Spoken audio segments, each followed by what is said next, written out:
พี่น้องขายไงเลยสวัสดีครับพี่น้องวันนี้มาเขาป่าหาเห็ดคือเก่านะครับหากินแบบบ้านๆเฮาเนาะไปรับชมกันเนาะครับ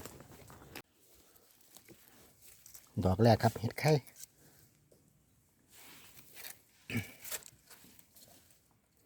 ดอกแรกแห้งมันครับ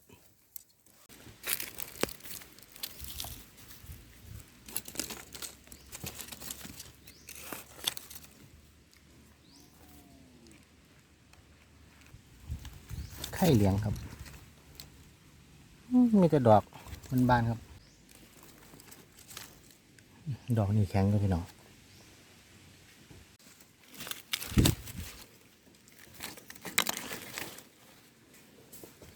เห็ดไข่เหลืองครับ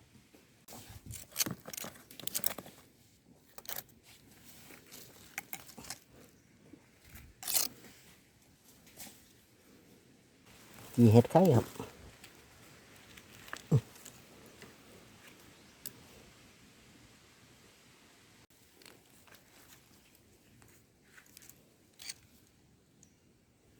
เนี่ยมีดอกไง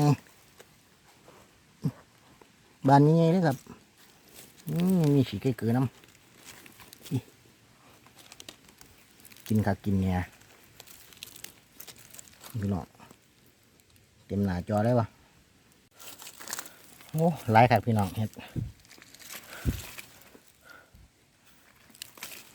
เนี่ยบานนี้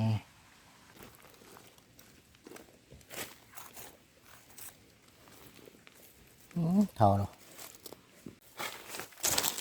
เนี่ยบานงามเลย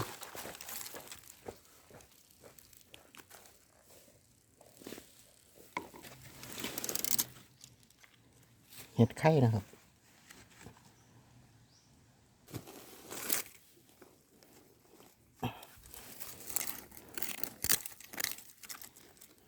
เกิดน้ำหินพี่น้อง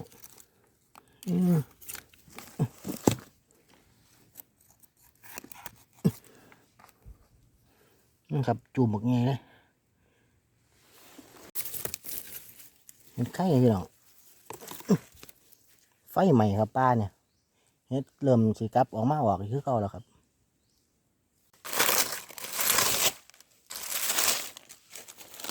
2 ดอกเลยครับเห็ดไข่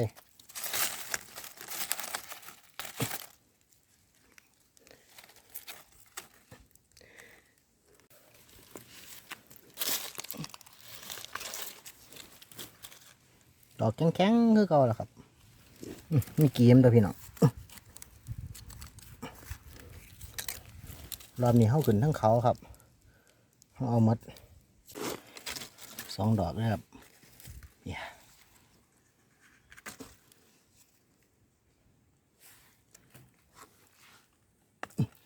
โอ้แข็งครับ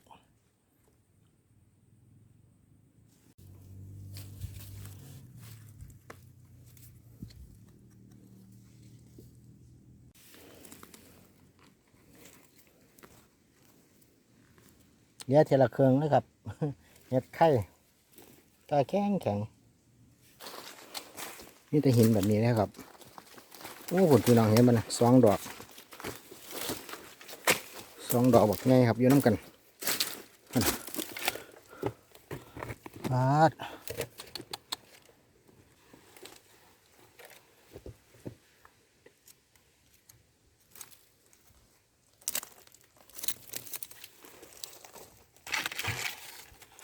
พี่น้องขายไงเลย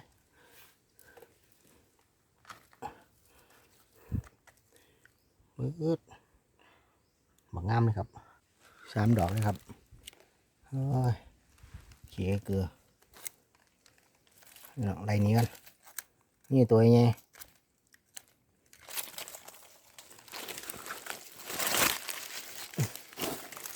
3 บานครับย้อมกันขึ้นเขาเขียเกลือหลายครับครับงามเลยเห็ด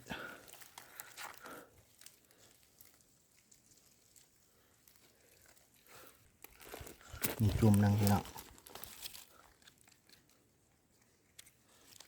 แข็ง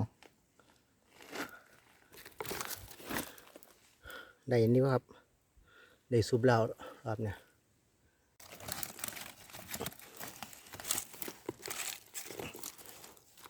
เห็ดไข่เนาะครับ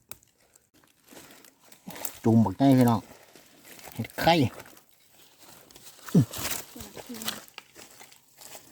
จุ่มบักไงเลยทีหนึ่งครับ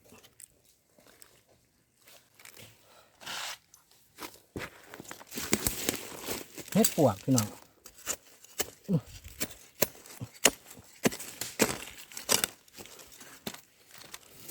มาเกิดจังไดจังเสียดอกบักไงขี้เห็ดไข่พี่น้องกินทุกดอกอร่อยขี้เกลือ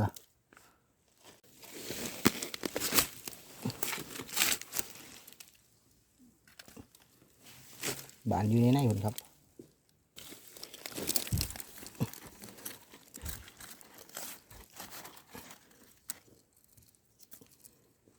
กีมันเนาะครับ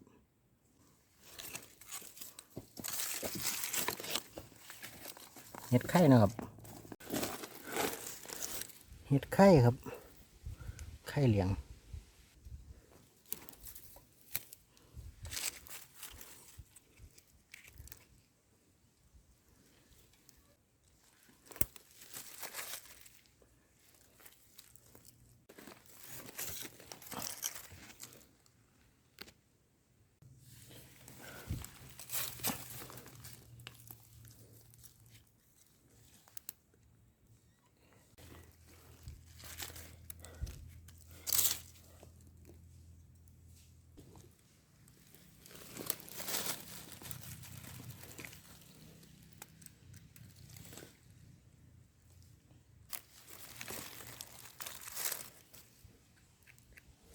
เกียมงามเลยครับ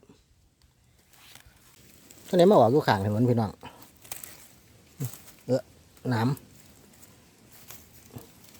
บานงามพี่น้องเห็ดไข่3 ดอก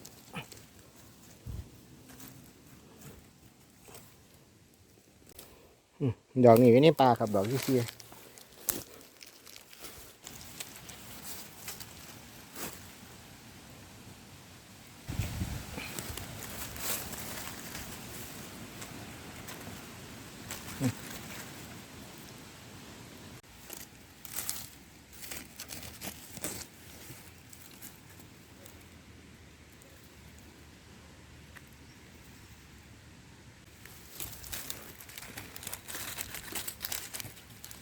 เห็ดไข่นะพี่น้อง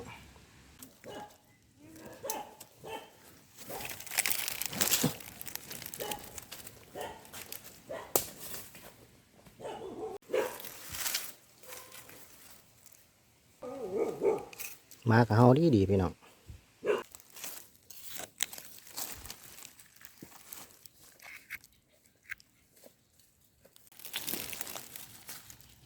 บานจนเหี่ยวครับบ่มีคนเอาเลยดอก